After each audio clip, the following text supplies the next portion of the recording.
cuidados especializados antes, durante y después del acto quirúrgico. La OMS también define en el año 2009 que la cirugía es un procedimiento en quirófano que esto implica la incisión de la manipulación o sutura de tejidos, generalmente bajo anestesia o sedación. Ahora vamos a clasificar a las cirugías de la urgencia. Esta se va a clasificar en la cirugía electiva, también llamada programada, que es un procedimiento programado que implica con anticipación que no constituye una emergencia médica de inmediato. La cirugía de urgencia, esta es una intervención programada, quiere decir que las intervenciones deben realizarse en un tiempo razonable, generalmente antes de las 24 horas para evitar complicaciones. Ahora, la cirugía de emergencia, esta es una intervención inmediata e imprevista. Se refiere a intervenciones médicas que se deben realizar de manera inmediata e imprevista, esto en cuestión de minutos, ya que corre un riesgo mayor de perder la vida o de una pérdida irreversible, ya sea de un órgano o de extremidades. El ejemplo clásico sería las hemorragias masivas. Ahora vamos a definir las etapas del proceso quirúrgico. Antes de pasar a la anterior diapositiva,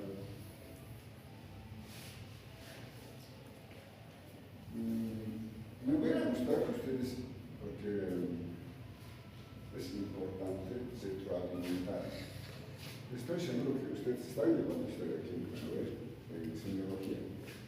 Pero me hubiera gustado que ellos definiendo qué es una historia clínica. Pero primero tendrías que comenzar con eso. Como carta de presentación, ¿no ves? Claro, tendrías que haber comenzado con definir qué es una historia clínica. ¿Para qué sirve una historia clínica? Entonces, a partir de eso, mejor te van a entender el estudiante, ¿no? Tus compañeros hasta yo, ¿no? Porque todos seguimos aprendiendo. Segundo, definimos, ya que has tocado la clasificación de las operaciones, ¿qué diferencia entre urgencia y emergencia? Porque aquí, clasificación de la cirugía según la urgencia, por y ahí abajo dice cirugía de emergencia. Entonces, ¿qué diferencia hay entre urgencia y emergencia? Aclaradas, no sé, o saben ustedes. Yo quiero que me aclaren. La urgencia va a ser generalmente antes de las 24 horas y la emergencia es en cuestión de minutos, con trauma masiva. Por ahí, un shock hemorrágico. Como esa es una emergencia, ¿no? La urgencia, una apendicitis, ejemplos tienes que poner. Claro, tus compañeros van a entender, ¿no ven? Ejemplo de emergencia, ¿qué es? Un TEC.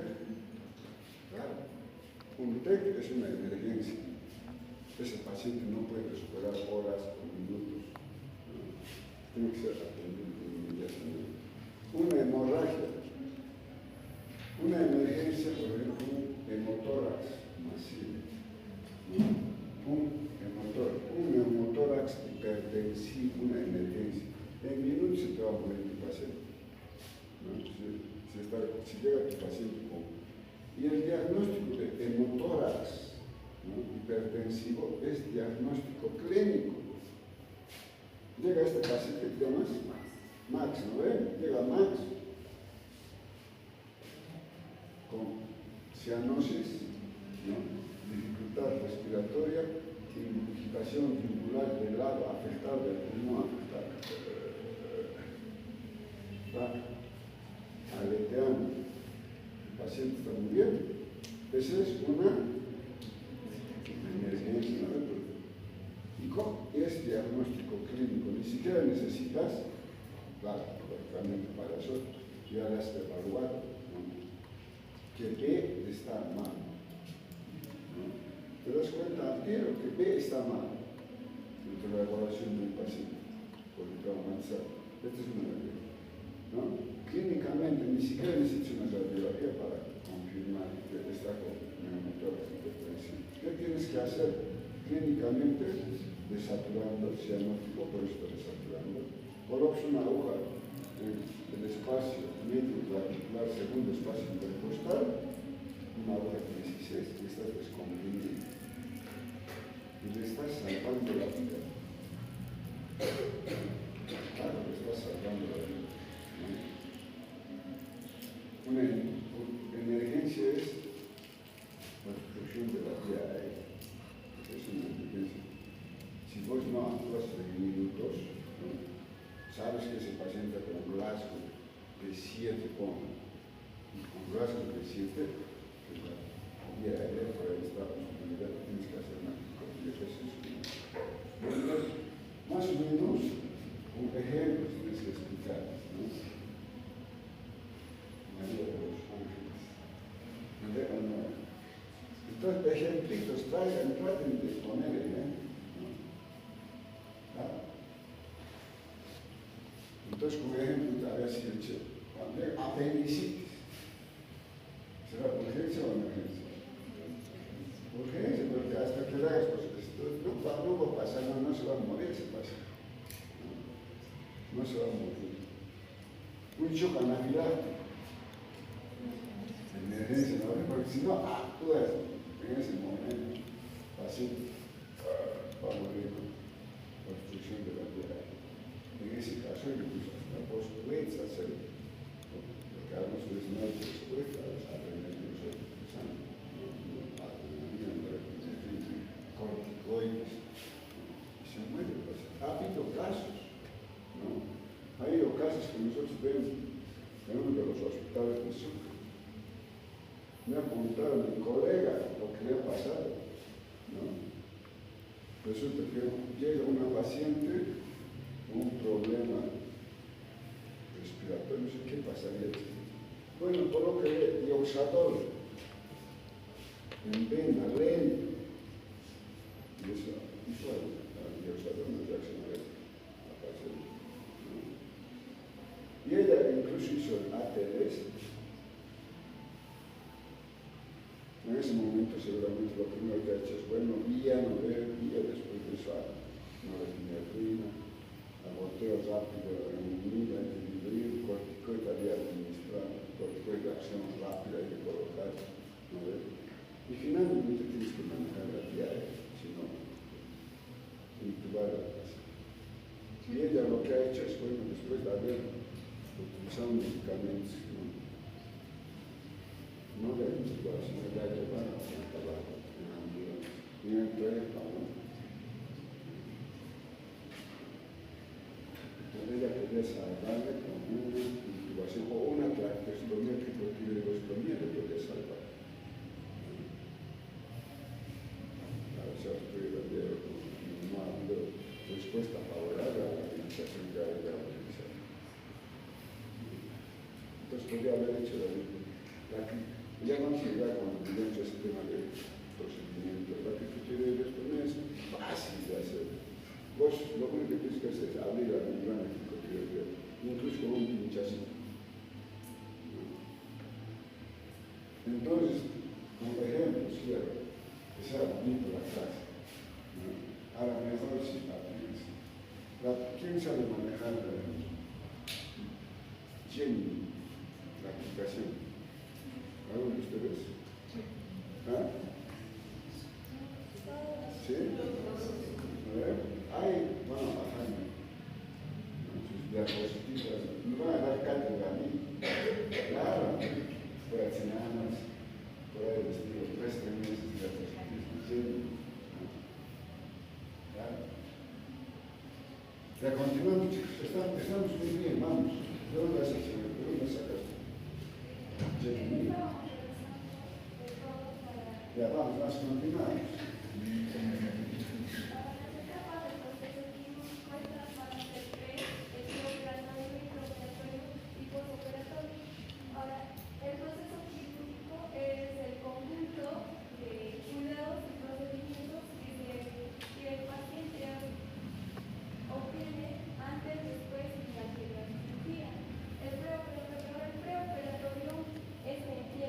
Desde el momento en que se decide realizar la intervención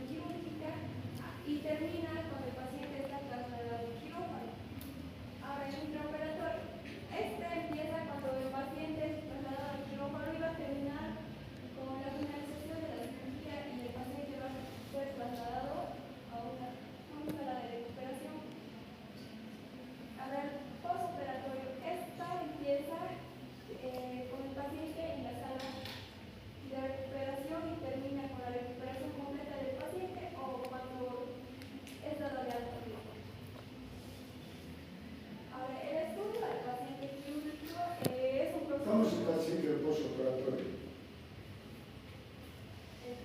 Inmediato, Tienes que explicarles. María de los Ángeles. Es un tema aparte, doctor. ¿A poco antes se me fue el plano? Entonces, continuamos. el estudio del paciente quirúrgico es un proceso continuo. Esto no va a terminar cuando el cirujano deba dejar el bisturí, sino termina cuando el paciente se va a reintegrar a su vida diaria sin complicaciones, gracias a una evaluación correcta en cada una de sus fases como pre, intra y postoperatorio. Ahora, en el preoperatorio ya hemos dicho cuándo empieza y cuándo termina. Los objetivos van a ser determinar el estado de salud general del paciente, identificar cualquier riesgo potencial asociado con la cirugía y reducir la morbilidad o la mortalidad. Ahora, la valoración preoperatoria es el estudio médico concreto que se va a realizar antes de la cirugía o la intervención quirúrgica. Con el objetivo de disminuir los riesgos para obtener una cirugía más segura. Entre estas van a estar la historia clínica, el examen físico general, la evaluación del estado hemodinámico, la identificación de enfermedades asociadas y entre otros. La historia clínica. Se dice que la historia clínica es el arte de ver, oír, escuchar, describir una enfermedad.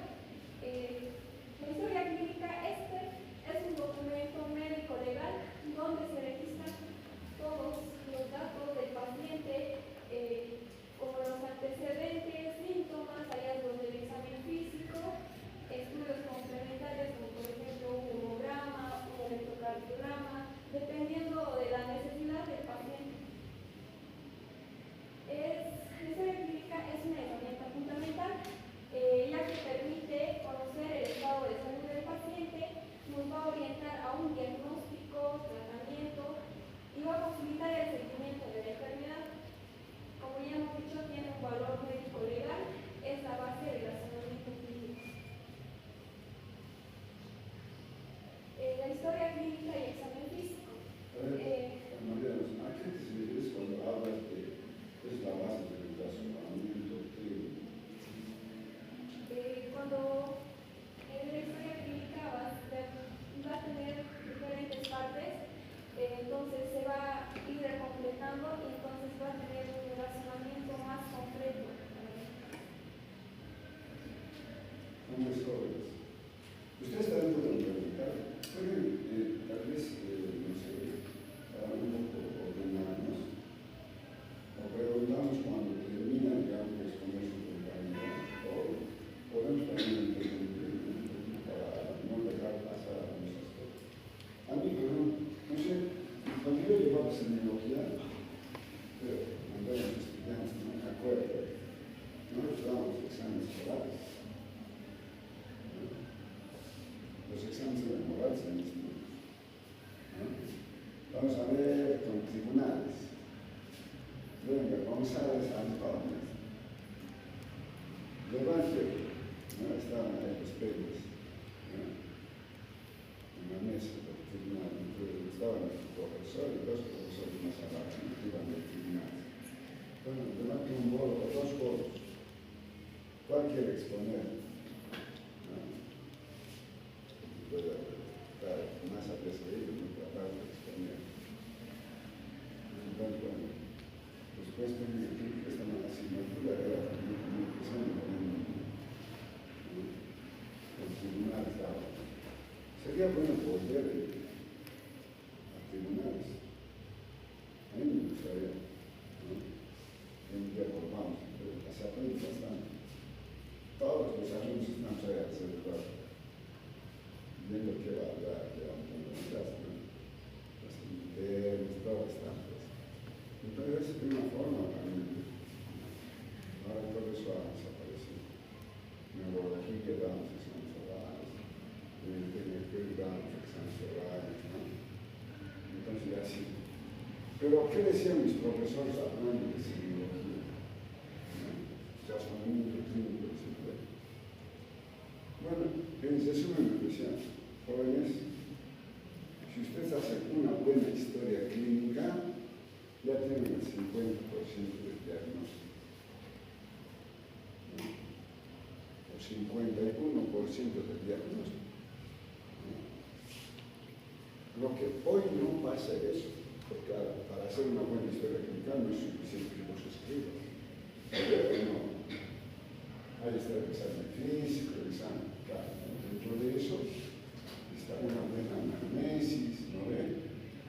Ahí está, la elaboración consiste en eso, el contenido, ¿no? Que vos poco a poco, por ejemplo, mi profesor decía, a ver, ¿en qué trabaja usted? Soy chofer, claro que te pasa en el hemorroides, pues no veo, no. En ese entonces decía, bueno, empresario. No, este paciente probablemente tenga úlcera. No veo razonamiento. No veo, no. A eso se dice razonamiento. ¿No? Terapista. Expresar de individuos, ¿no? Claro. El estrés, cuando hay algunas especies que te llevan al estrés, ¿no? Imagínate operar, acaso es fácil, alguna pequeña complicación se están estresando, todo el equipo. Entonces, me decía, ¿no? Entonces, es fundamental, chicos, que aprendan. Conclusión, hoy en día, los chicos no están haciendo, los estudiantes no están haciendo una buena historia. ¿Ya? Ese es, por ese lado, el estudiante de medicina hoy en día es médico, o sea, de gabinete. El diagnóstico presuntivo, pero tiene que dar un diagnóstico presuntivo, lógicamente, con un buen razonamiento clínico, ¿no? Eso es clínico. Mirar, tocar y preguntar, eso es razonamiento clínico, ¿no? Hoy en día tenemos profesionales de escritorio. ¿A qué te importa la historia clínica? Estás esperando su ecografía, su laboratorio, su tomografía para decir qué tiene el paciente. No, antes era al revés. Al revés era. Ahora, claro, lógicamente ya tenemos todo, ¿no? Entonces, eso es fundamental el razonamiento clínico, chicos. No esperar a que llegue, a ver, ya salió la tomografía, ¿qué dice la tomografía? Había tenido un tumor, cáncer de hígado, pero clínicamente se puede dar cuenta, cáncer de hígado paciente, ¿no? Claro, sospecha. Entonces, en ese entonces nosotros manejábamos razonamiento clínico. Y los estudios eran para confirmar el diagnóstico presuntivo que nosotros teníamos. Ahora más bien pasa al revés. Estoy esperando los estudios para tener un diagnóstico, ¿no? Entonces, es fundamental. Entonces, que ustedes aprendan a hacer, a elaborar una buena historia. Sigan los pasos, ¿no? Al principio no va a ser fácil, pero después poco a poco nos acostumbra, se vuelve canchero, ¿no? Claro. Continuamos. A eso se refiere el razonamiento clínico. Continuando con la historia clínica y científico, se dice que el éxito de la cirugía es el conocimiento en el consultorio. Antes de tocar, revisar estudios, el médico debe tener una conexión con el paciente. El primer contacto con el paciente es el inicio de la relación médico-paciente, que es muy importante. Ganar confianza del paciente. El médico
problemas de salud. También se debe respetar la privacidad, la confidencialidad. El médico no debe de ir a avisar a otros pacientes que el paciente tiene, digamos, como una molestia o algo, no puede ir a decir a otro médico o a un compañero que tal paciente tiene tal cosa. Eso sería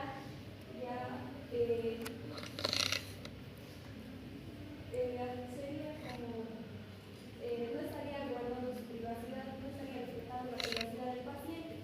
Escuchar al paciente y orientar a la entrevista médica.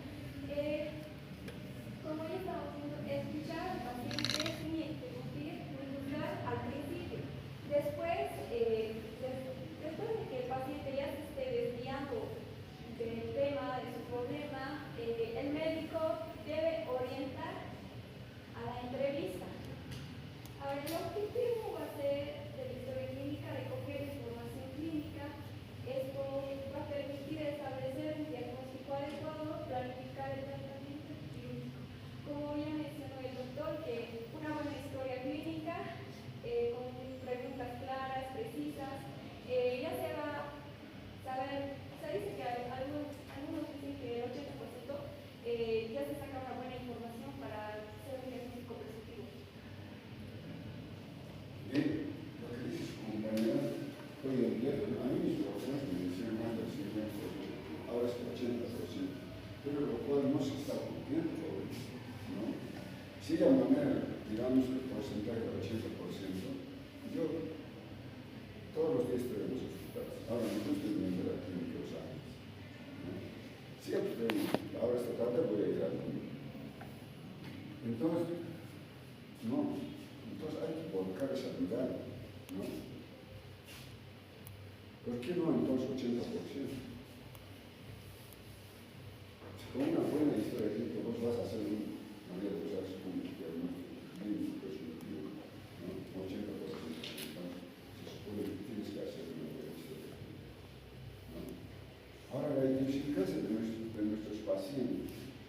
Pues hay que saber, dame la anterior diapositiva, por favor. Para sacar una buena información clínica, mucho depende de la idiosincrasia de nuestra gente. No todos tenemos el mismo nivel educativo. La mayoría de ustedes, como médicos generales, van a ir al campo a hacer su entrevista. ¿Saben hablar quechua? Ya. Por lo menos se les sabe hablar. Entonces, con eso va a ser una buena información clínica. Va a orientar a su paciente. Aunque parece, digamos, que estamos reiterando la falta de aspectos legales, pero no.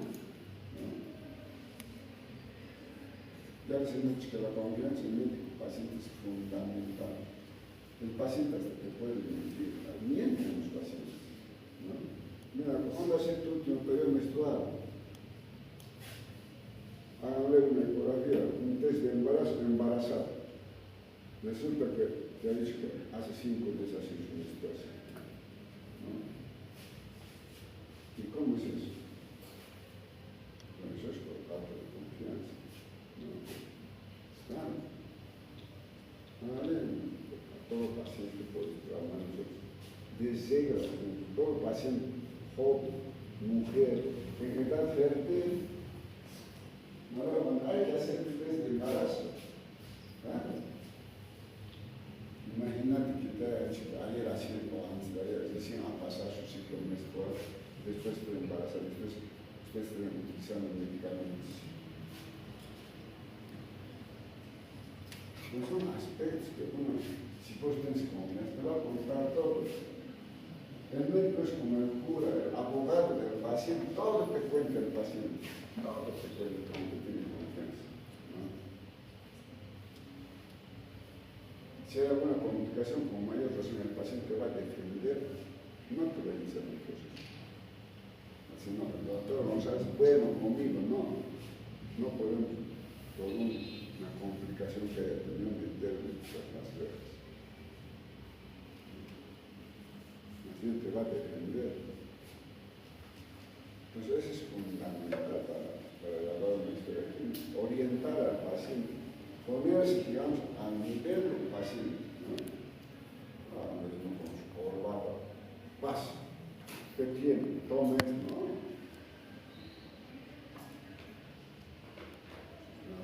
es fundamental, tienes que poner a nivel del paciente, ¿no? Si es campesino, listo, muy bien, sabe hablar quechua, sí, hijita, sea hablar quechua, ¿no? Entonces ya en quechua le interrogas tu historia clínica. Si no sabes, estás fregado, ¿no? Claro. Estás fregado si no sabes, porque la mayoría acá son pacientes quechua. Pero a partir de eso, no, ese doctor no sabe hablar ni quechua, no, calma, no voy. Pero el doctor González a veces todo bueno, voy a poner el doctor González. Porque él me entiende. A ver, me va a decir, ese no veo, no. Pero la doctora, ¿qué te llamas? La doctora Julia no sabe que no va a entender que yo voy a explicar mal. Voy a perder mi tiempo. Entonces voy a volver con el doctor González. Pero Gonzalo va a estar con su pastor, va a seguir atendiendo a la paciente, pues no las han entendido. ¿No veo o no? Claro, eso pasa, ¿no? Vamos, continuamos. Esto es un ejemplo de la historia. Ya. La historia clínica va a comprender una parte de la afiliación donde se va a poner todos los datos del paciente, como puede ser nombres y apellidos, la procedencia, la profesión, el año, la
es importante. O sea, yo les decía, ¿no? Para hacer una buena historia clínica es fundamental que sigas todos los pasos, para no perder, ¿no? Eso se llama la secuencia. Todas las historias clínicas son bonitas. Excepcionalmente tiene algunas, pero todos los hospitales manejan la misma historia clínica, ¿no? Dependerá, digamos, el gasto puede, digamos, hacer más énfasis en la parte gastroenteróloga, o el ginecólogo puede hacer más énfasis en la parte gineco-estética, ¿no? Claro, pero todos tienen la misma secuencia, chicos, ¿no? Todos tienen la misma secuencia en el ginecólogo. Pero para nosotros, ginecostéticos, ya bueno, a ver cuántos hijos has tenido, ¿no? ¿Cuántas has hecho tu mujer en esta lista? Esta uno, esta dos, ya esta ya. Bueno, pero en el otro no. Entonces, ¿cuántas primeras relaciones sexuales? ¿Cuánto trabajaba por primera vez? Con sistemas, pues, ¿no ven? O cuántos abortos has tenido, pero todos tienen la misma secuencia, los mismos pasos, no se olviden. Eso me imagino que están aprendiendo de los profesores ¿o no? ¿O no tienes padres? Entonces, muy preocupaciones para eso. Pero todos son los mismos pasos, no se olviden. Ahora, antes, por ejemplo, a esto han incluido, chicos. Antes era lo mismo que vos estás describiendo, no había motivo de consulta. Recién hace pocos años han incorporado lo que es motivo de consulta. ¿Por qué? Porque para nadie es fácil lo que es, digamos, es diferente el manejo del paciente que es traumatizado. No sé, eso me gustaría que un poquito también ustedes escriban. No vas a hacer esta historia clínica en un paciente traumatizado. No te va a dar tiempo. Ese paciente es una emergencia. Entonces, A, B, C, D, listo. A, normal. B, listo. C, entonces en C tienes que parar. No, stop. A, 2 vías. Calibre 16. Cristaloides. ¿Ha mejorado? No, no ha mejorado. Sigue chocando. 2 unidades de sangre. Eso es, ¿no? Entonces no te va a dar tiempo. En la evaluación primaria no se hace esto en un paciente traumatizado, así como están desarrollando secuencial, no. Recién en la evaluación secundaria, una vez que el paciente está estable, recién vas a decir, bueno, haga su historia aquí. Haga su historia aquí. Ahora sí desarrolla la evaluación secundaria. Bueno, a ver, entonces, de la cabeza hasta la punta de los pies recién empieza. ¿Y ustedes han conseguido? ¿Y tienen la historia que tuvo un paciente con inflamación? ¿Alguien? Se me gustaría un poquito, vayamos, ¿no? Entonces, ahí es el ABCD. Es otra forma de hacer la historia de un paciente con inflamación. Entonces, faltaría el motivo de consulta, ¿no? El diagnóstico resultivo y el diagnóstico definitivo. Después de la